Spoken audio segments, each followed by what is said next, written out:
2025, and we're focused on a digital world town hall meeting. Today, we do have a live audience, and we're going to get started with a quick video that kind of reviews decentralization for some of you that may have been new to it or just starting out watching. So we're going to go ahead and do that real quick.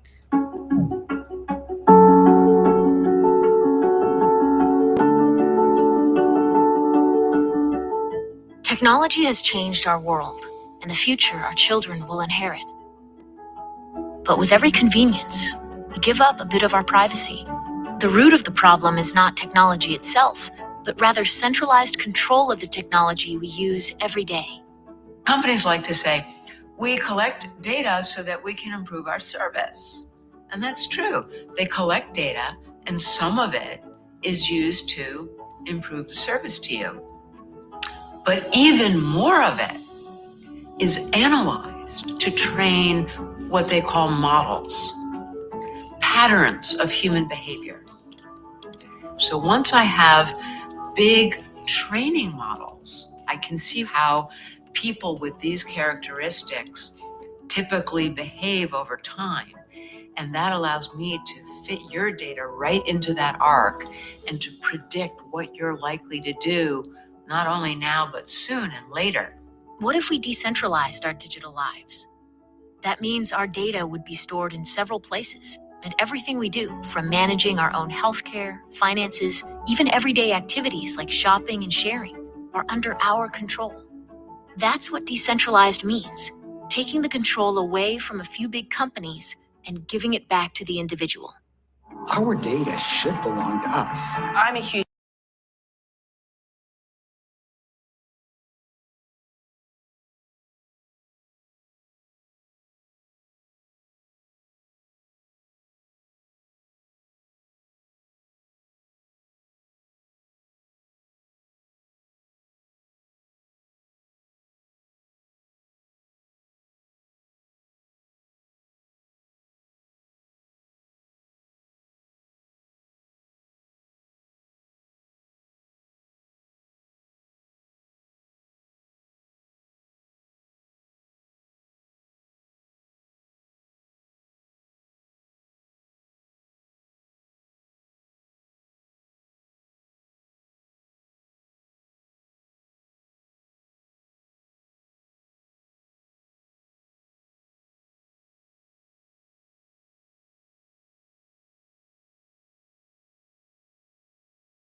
It's neat to watch these because they're actually absolutely timeless, primarily because the content is real.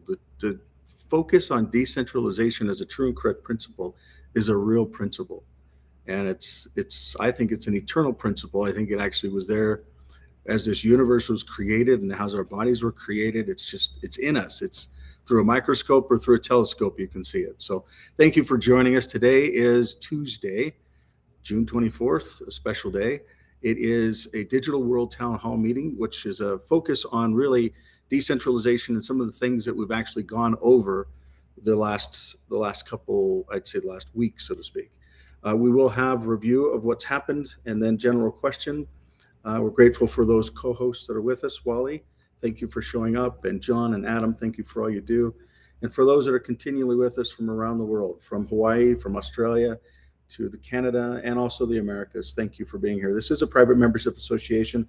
Sometimes people are going to recognize what a private membership association is and how important it is, not only in the things we're talking about, but the rights that many died for.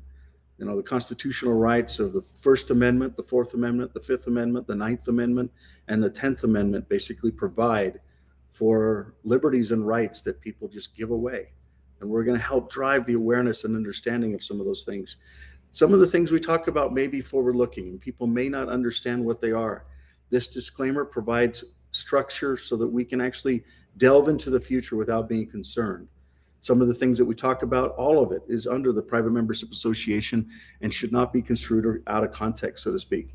It is important to help folks to understand that this is about providing an alternative parallel path to the secret combinations around the world in different industries, in different ecosystems, in different countries that literally take over governments, monetary systems, identity systems, healthcare systems, and try to control humanity.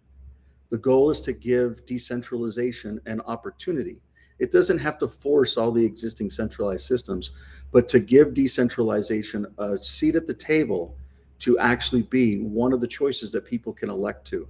Are they all forced into a centralized system, or do they actually have choice, accountability? I believe that's why we're here. I believe that the importance of that is a fundamental right of birth on Earth. The jurisdiction of this digital world is Earth. There are some jurisdictions that we will base out of. Primarily, one of the big ones is out of Utah, and we'll go through why. But the real important part of this is you don't have to actually go in and ask for permission. It's what we call permissionless. You get 12 words, you link it to who you are as an individual, and then that combined with who you are creates derived keys for everything you do, where you go, what you search, what you do, what you have, everything. Whether it's, you're going to see in the future centralized systems basically taking everything that's on the screen right now, and literally they will control it and they will profile you in a way that the video that we saw earlier today can't even describe. That video was done about 6 years ago, way before AI was ever even known to what we could fathom. Yes, we imagined it, but we haven't even imagined what's really going to be coming. And it's a great time to be alive. It's not something we need to be scared of, but it is something that we need to responsibly move forward in the right directions. And that's what the digital world is all about, around connecting the digital ecosystems and the physical ecosystems together through using true and correct principles of decentralization and enabling sustainability. Some of the things that we talk about, or that makes this digital world very different than any other cryptographic or crypto or cryptography or decentralized or blockchain or whatever types of technology you want to talk about, because all that stuff is basically the same. It's just math. Cryptographic key, private key, public key, it's just that simple. But how it actually works with derived keys down here in the bottom right, and decentralized payments and decentralized identity. So those are the core of what we're talking about. The focus is around exchanges, phones, homes, autos, and community. So some of the community stuff, we've spent some time this last week. In my opinion, there's a lot of gelling and a lot of dialogue, but a lot of waste. So the focus on the coming weeks is going to be primarily around the exchange, the phones, the homes, and the autos, as we've talked about, and also some of the digital world systems within different regions.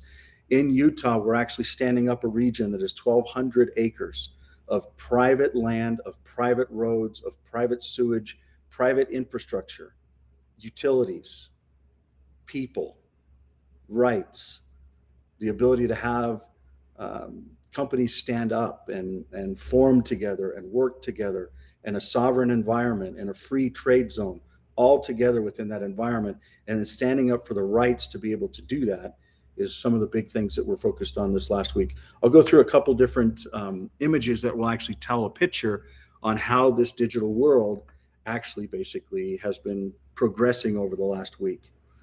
So this is actually one of the buildings within the 1,200 acres.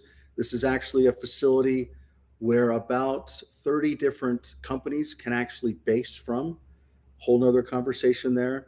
But imagine a free trade zone where you can actually base different entities that provide different services, whether it's homes, autos, insurance, banking, identity, different types of registration, certificates, building, the ability to have exchanges and companies listed within those exchanges.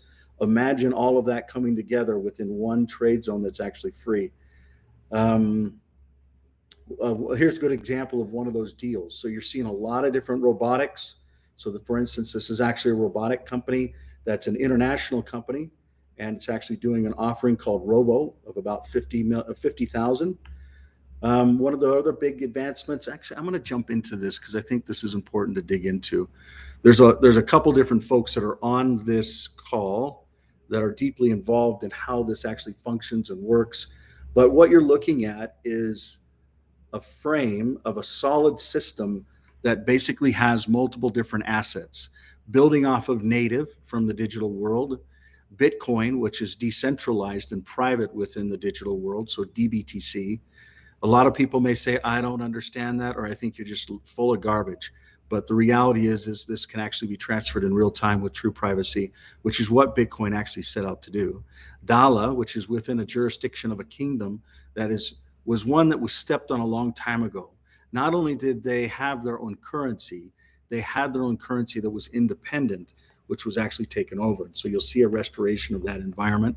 And then the clear companies, which basically is 10% of all the different clear companies, all combined into one ecosystem that actually provides a new type of exchange and service and framework that will help people to understand how you can actually it's a type of mutual fund. So instead of investing in one thing, you're investing in multiple things that have a consistent string or element to it. And then digital or DUSD or digital USD. USD is different than a dollar. So if I grab a dollar out of my pocket here and I look at this cash actually functions and is created with different structure than what the world calls USD or digital money. Digital money actually comes from usually banks issuing loans, but these things come from a different environment, which some people say, hey, we need to audit a Federal Reserve or we need to do this. And I know that there's lots of different people. We've got New Zealand, Australia, Canada, and then even Hawaii, which those are 4 or 5 different systems. So we've got America, dollar, Canadian, dollar, Australian, dollar, New Zealand, dollar. But did you know that the dollar is not a pervasive term globally? For instance, in the Kingdom of Hawaii, dala is actually the right way to spell it, D-A-L-A. But when you go into other parts of the world, you have renminbi, mark, francs, yen. There's just tons of different alternatives. And really what you see in this new digital asset is a digital reserve asset, which is what we've been talking about, but this actually represents it. And the basket of assets with the same percentages over time, I'm going to blow this up. Let's see. I don't think I can in this view. No, I can't. But this basic, actually, what I'll do is I'll zoom out. So imagine over time, this is actually the assets that we reviewed in the last 2 or 3 meetings that just has percentages of assets that are actually equally distributed over time. So you can see how it's naturally grown. But what's unique and different about this asset, which we're calling the digital reserve, whether you want to call it a digital reserve coin, kind of like, a coin like something like this versus a dollar, it doesn't really matter. It's a digital reserve. And this digital reserve will have a future that is unlike anything in the past. Why? Because in the past, you couldn't have a type of mutual fund that can act as a type of currency. And that's what this really could represent. Notice this is very new. It's very young still, but it is the future. Before I jump off of this, Adam, do you want to add any more comments or provide any guidance or context to what this really is? Yeah, sure. Yeah, happy to create some greater understanding around it. And you've got the price graph there. The important thing to note is this isn't a price determined by demand and supply. This is a price determined by actual physical hard assets over time and a basket of those assets. So you're not relying on a whole heap of adoption to exponentially demand the reserve. It creates its price from the assets that are being held backing that coin. So it's actual real hard assets that is determining the price. Exactly. John, I know that you're on this and you've had a lot to help kind of build this environment. Would you take a task to ask the development team tonight if we could add an interface that would actually describe some of the assets? Because as I'm going through this, I know that we all understand this, but our audience may not understand, well, what are the assets? And so there should be a little details page for every digital asset that actually spells it out. Where's it from? How many are authorized? How many are issued? Are they locked? You know, is there variance? What are the backing? Show us the holding, show us the proof of funds, show us the proof of assets. That type of content should be inside of a simple page related to each one of these assets. Does that make sense?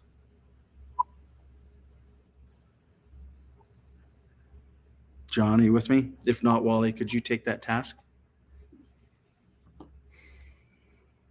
Yeah, no problem. Thank you. So what we're looking at is basically a group of assets that we've gone through from native to digital to DUSD, DBTC, Clear, and DALA as a core set of assets on an exchange that is a decentralized exchange. So someone actually has to log in to see their respective assets and then to make buy and sell types of transactions. Why is that different? Why is that unique? Why is that important? I sat in front of a gentleman yesterday, and this has happened probably 4, maybe 5 times now within the last year. This gentleman is a chairman of a publicly traded company on the New York Stock Exchange. And he said, Mike, this person, and he actually told me the name, and I actually wrote it down, and I went and researched. I was like, how can this happen? This is just crazy. This person is responsible for shorting our stock and crashing the value of our publicly traded company. And I said, you know, if you actually use the digital world with this decentralized exchange, people can't do that. They can't short something that they don't have. And that's supposedly why the Security and Exchange Commission was really one of the core reasons why it was there to exist, is to try and stop those types of things. But if someone says that person has the asset, but they don't have the asset and they're in a different jurisdiction, maybe a different continent, that happens all day long. And when we look at who owns majority of different systems, that's a big piece of how it actually happened. But when a user logs in, they can put, you know, different positives or negative spins on things. They can buy it high, they can sell it low, they can do different things. I'm not going to log in and distract there. But the point that I'm trying to drive at is the ability for an individual to actually see systems. And I'm just going to log into other things here. So I'm going to click on this, see all assets here. And so when I click on this, what I can see here is going to actually expand to more assets. So you can kind of see there's a lot more assets that are actually out there. And the key is anyone in the world can create these assets. Anyone in the world can create a decentralized identity. Anyone in the world without getting permission. And they can lodge those assets on these systems.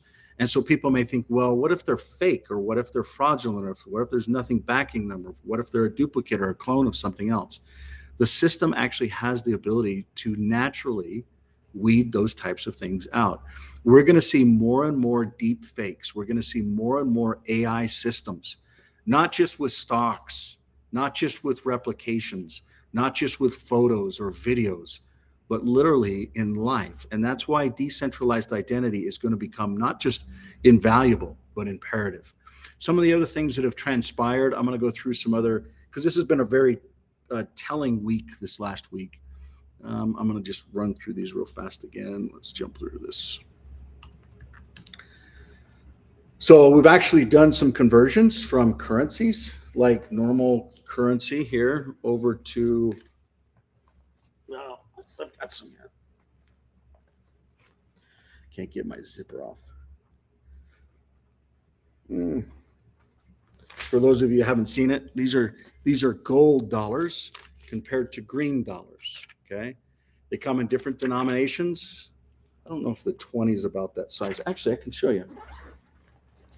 So for those of you that this may be the first time you're seeing it, let's see if I've got some bigger ones. So you can kind of see, actually these are just the 5s and the 1s. There are different states. Currently there are 7 states. I think by the end of next month, there's going to be 8 different states that actually have it. Actually, here's a good one. You can see a bunch of them here. So you can see the 100, the 50, the 25, the 10, there's a 5, a 1, and then a half. Okay, so these basically represent a different state. And what's interesting about them is they're actually real gold. So these things that are actually real gold can be melted down. They actually have a real value to them, and the ability to convert them into other things. Maybe you want to convert them into a card. Maybe you want to convert them into a dollar. Imagine systems that can actually do that. And that's kind of some of the things that we'll show you. The gentleman that is 2 people over from me is actually one of the individuals that's building this globally. There's a couple other people that helped him get started, which are amazing folks. But this last week we had a gathering. Last time I met him was in Florida, and just recently met him again here in Utah. Some of the other things around a digital cowboy and a digital ranch, and we'll start seeing some of that stuff. This is a fling back to a memory of some wonderful people that actually helped a lot of the things that we're building today, and we're grateful for their involvement. This ties to an individual that actually took a break this last week. And Mohan is somebody that I've worked with for, 7 years now. And I just want to give a shout out to him for all that he does.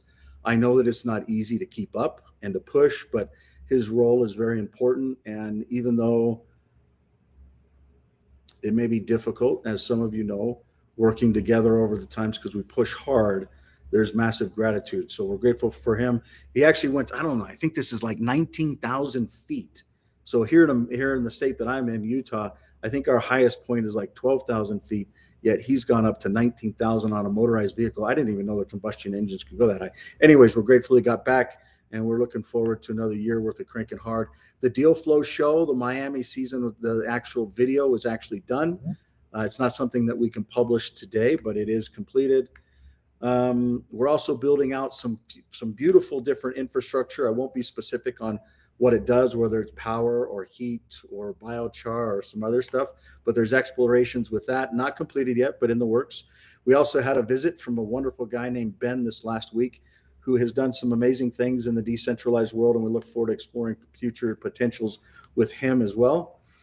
And then there's some other things, but I won't spell out the details of what's actually happened. But it is important for you to recognize that there's a lot going on, especially as it relates to war. I think that this last week, everyone is aware of what's happened within Iran and within Israel, and that bombs to a similar size of what was, I don't know, I personally think that, and I don't know for sure, but I think the largest bombing that's taken place since what's just happened this last week is Hiroshima. I'm not sure about that, but I do think that that's the case. Maybe not, but at least with America doing the bombing. But anyhow, so there's some things that have happened. This isn't an exact replica, but I think you get the understanding. And I don't know the details. All I know is there's wars and rumors of wars, and we as individuals don't have to get wrapped up and involved in all of this stuff, other than saying, you know what? We're here to love one another, and we're here to have an environment that actually conduces choice for everyone, but to do it in safety, to do it in an element of joy and peace. This is actually ties to some of the stuff that we talked about earlier. This is actually a couple registers that actually they transfer gold with dollars, etc. Wonderful developer and his other half.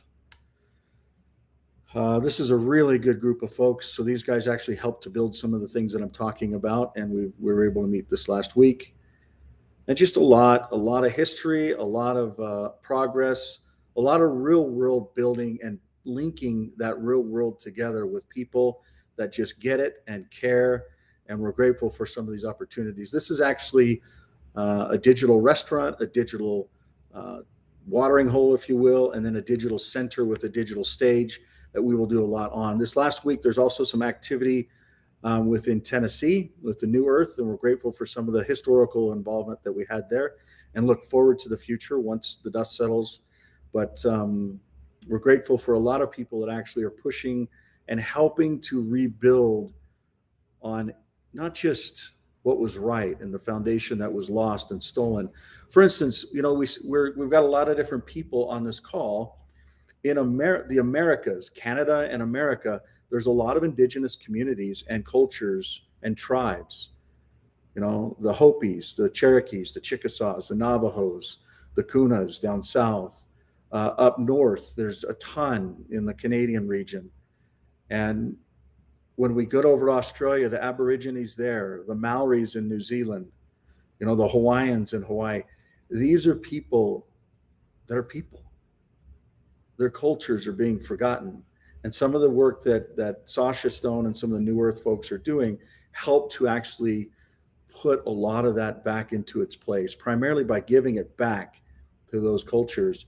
And then what's interesting is seeing how it actually plays out in the future. So grateful for some of that, grateful for some of the relationships that we've been able to build.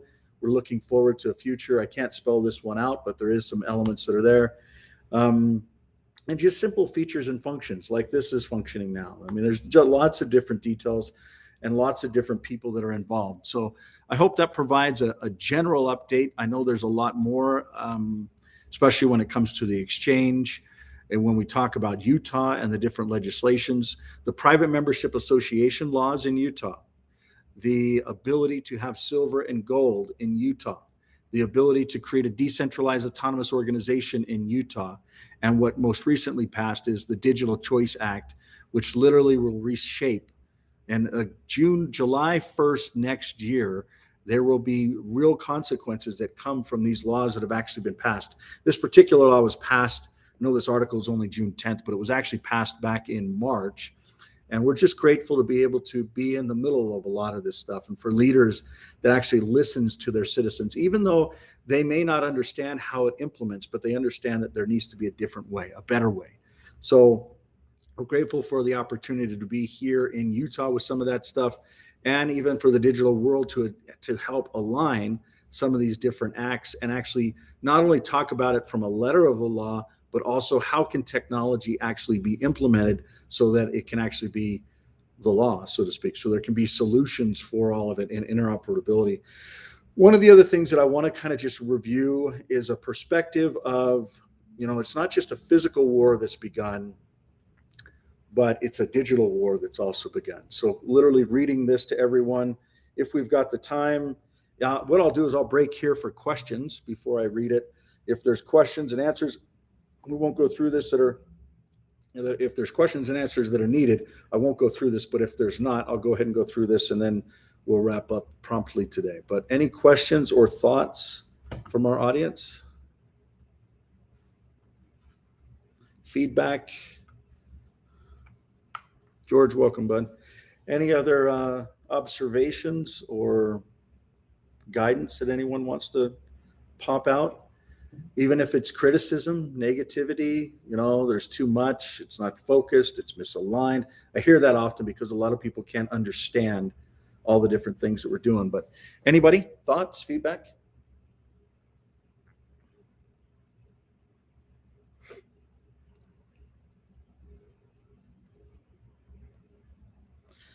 Okay, we will go ahead and read that, and then I'll give everyone another opportunity a little later on.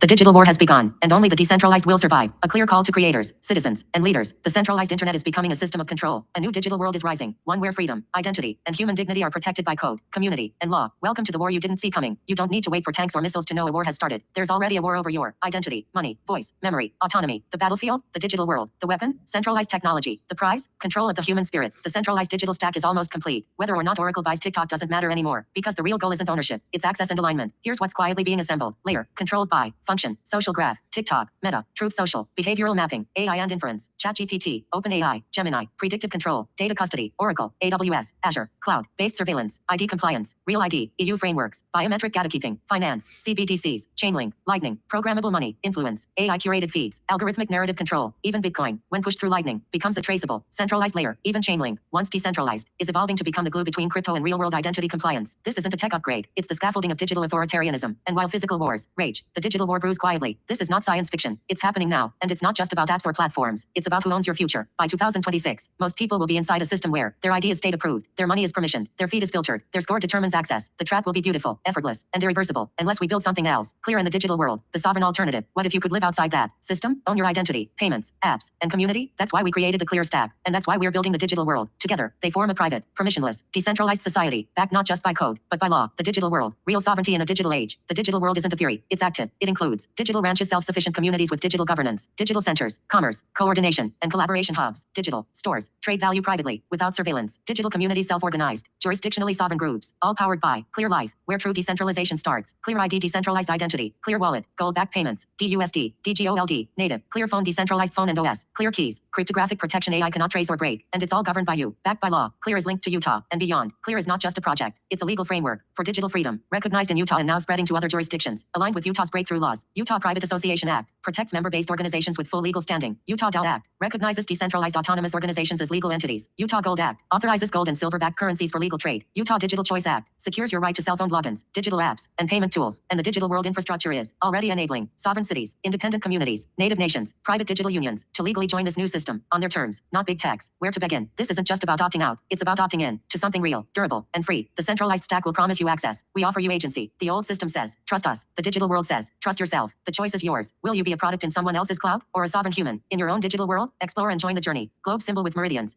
www.clear. With that being said, I'll open it back up for question and answer. I think that's pretty self-explanatory. Any thoughts or feedback? Hi, Michael. Can we have a copy of that? Yeah, for sure. Okay.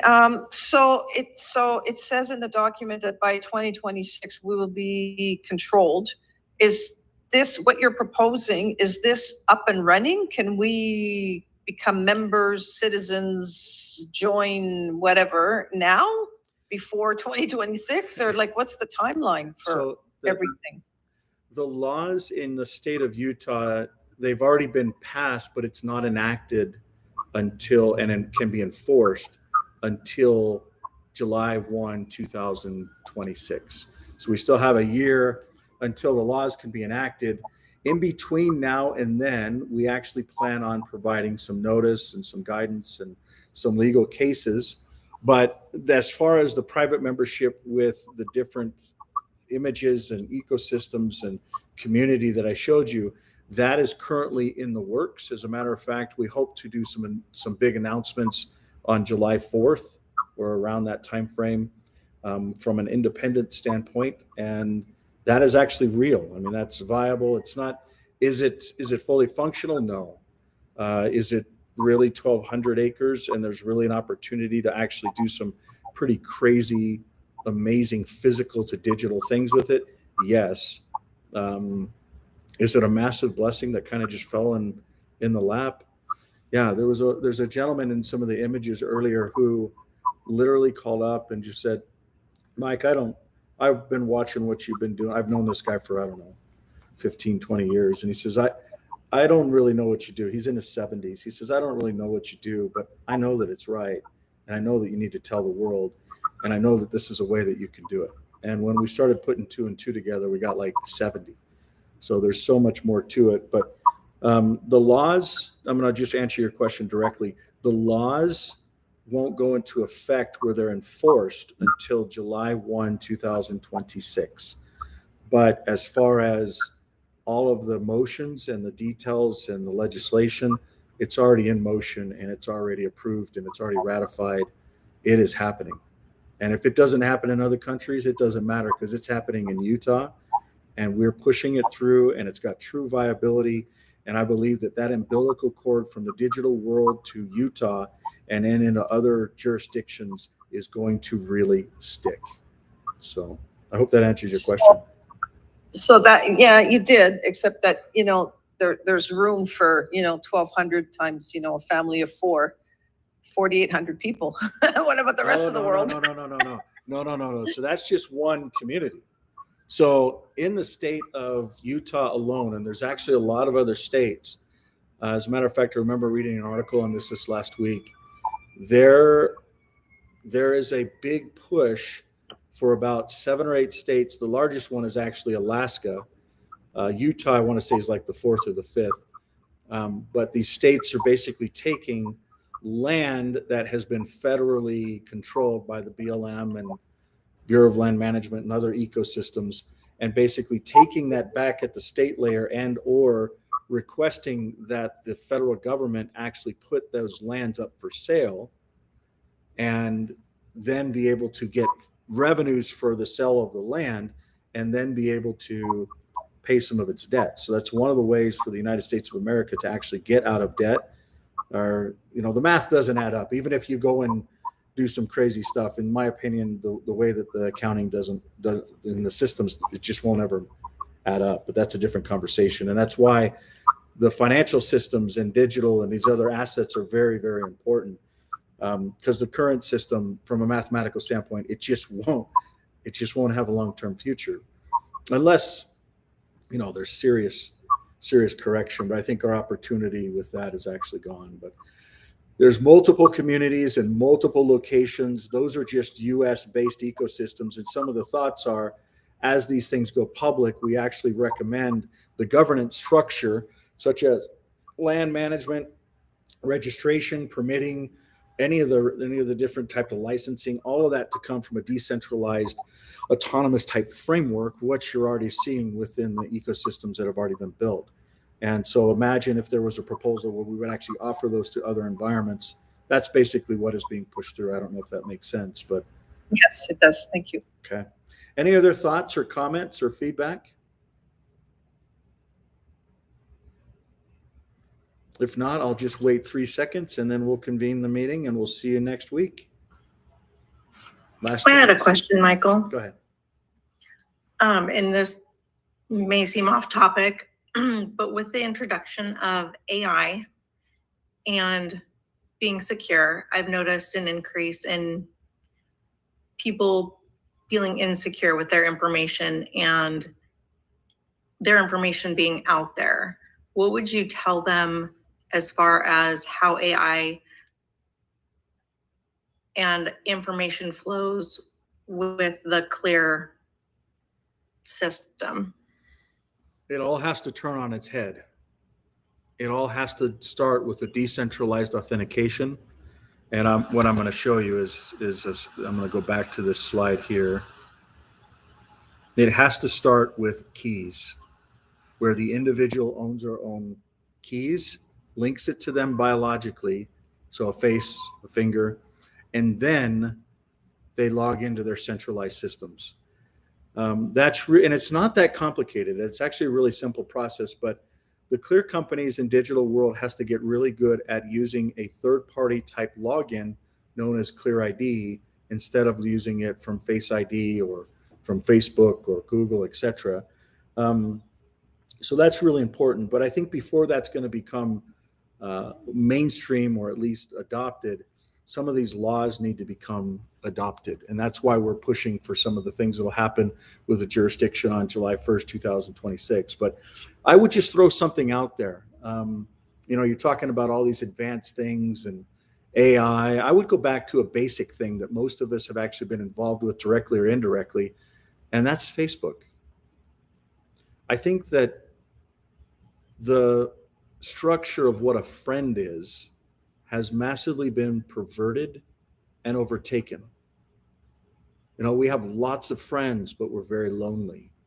If you were to look at some data sets and go back in time just 20 years, 30 years ago, I think that humanity actually had more real relationships and from an overall happiness had some basic joy and fulfillment and happiness levels that were higher. I'll give you an example. We had an opportunity to travel to Vanuatu. And Vanuatu is literally one of the most remote parts of the world. I think Tuvalu is one of the only ones that actually is more. But it's in the middle of the Pacific. And for about 3,500 years, this people have basically been just by themselves.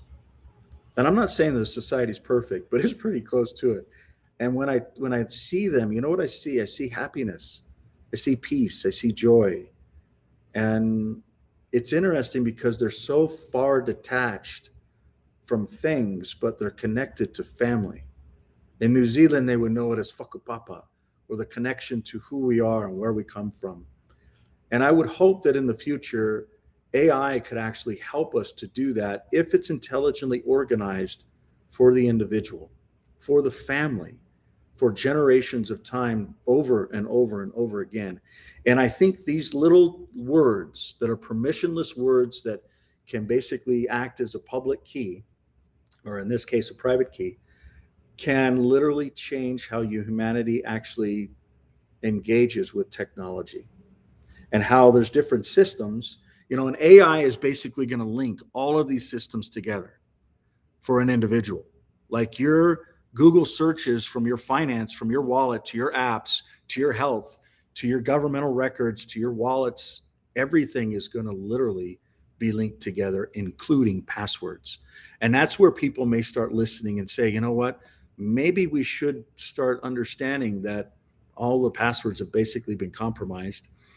And maybe we shouldn't use username and passwords. Maybe we should use who we are.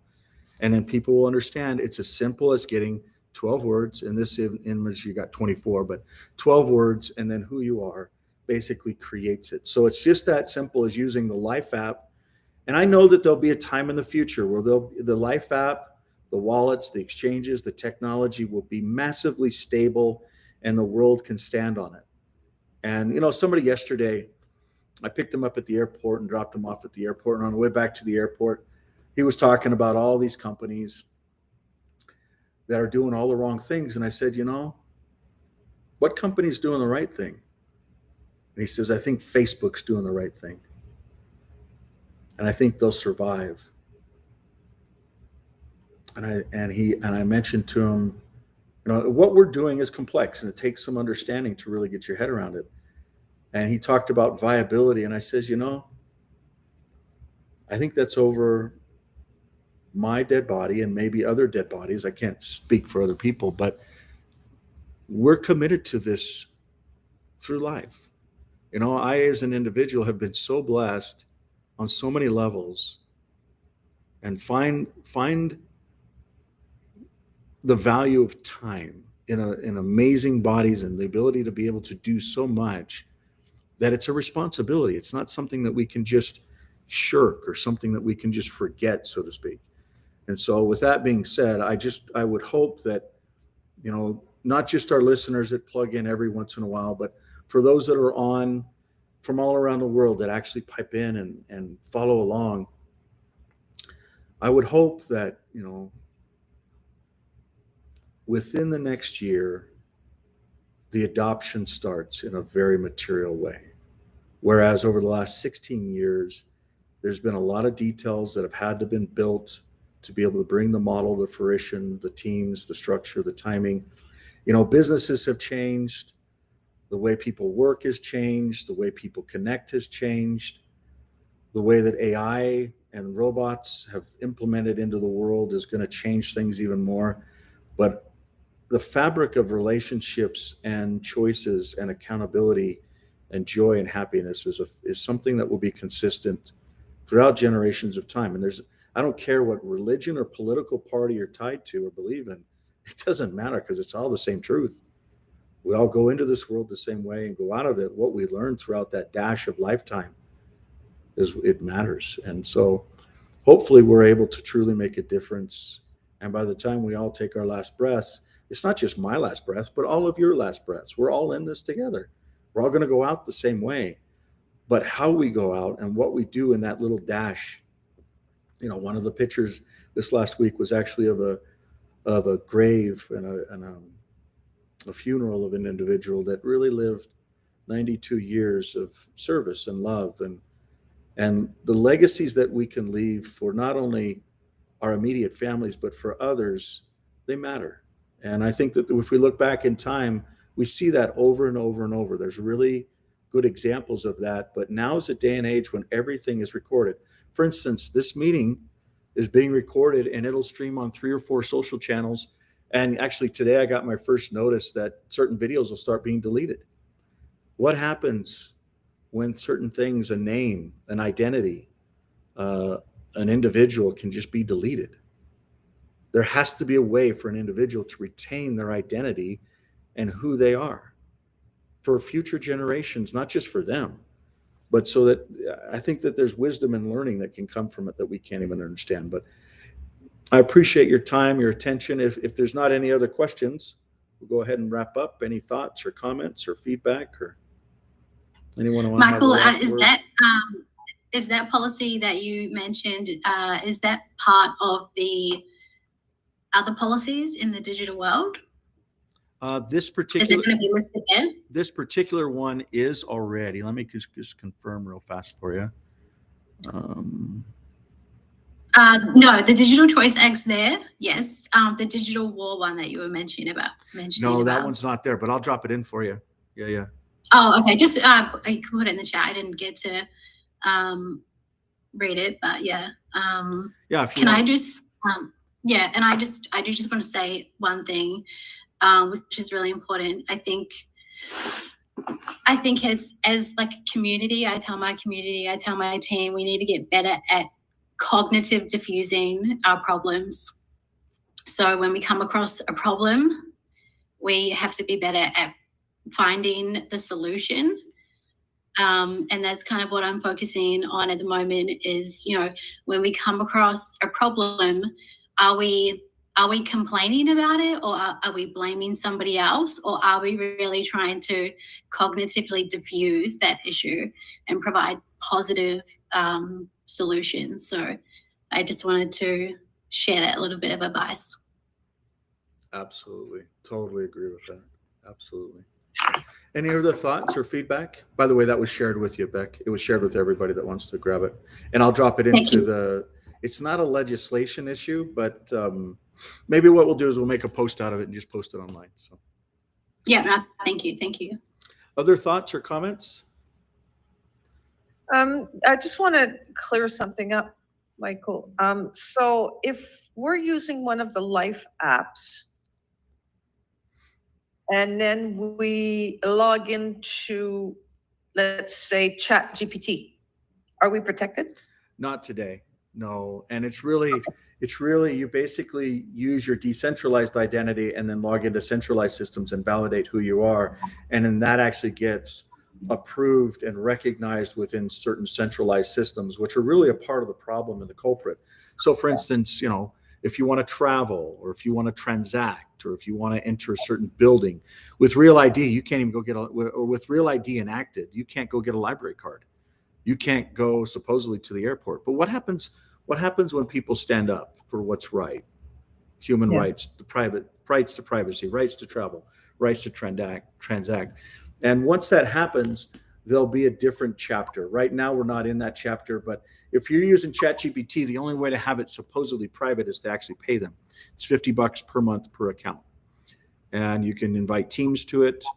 But there is a future where I believe AI will absolutely be private, and it will be tied to you, just like a social platform profile will be tied to you. Just like your contact, just like a wallet, it'll tie to you. So we look forward to exploring that. Right now, a lot of the different AI topics. In the technology world, we talk about being too early in on the cutting edge, and what you end up doing is you end up bleeding because you're in too early and you got cut. So in other words, you spent time on it, you spent money on it, and it was too early, and you got to re-engineer or rebuild.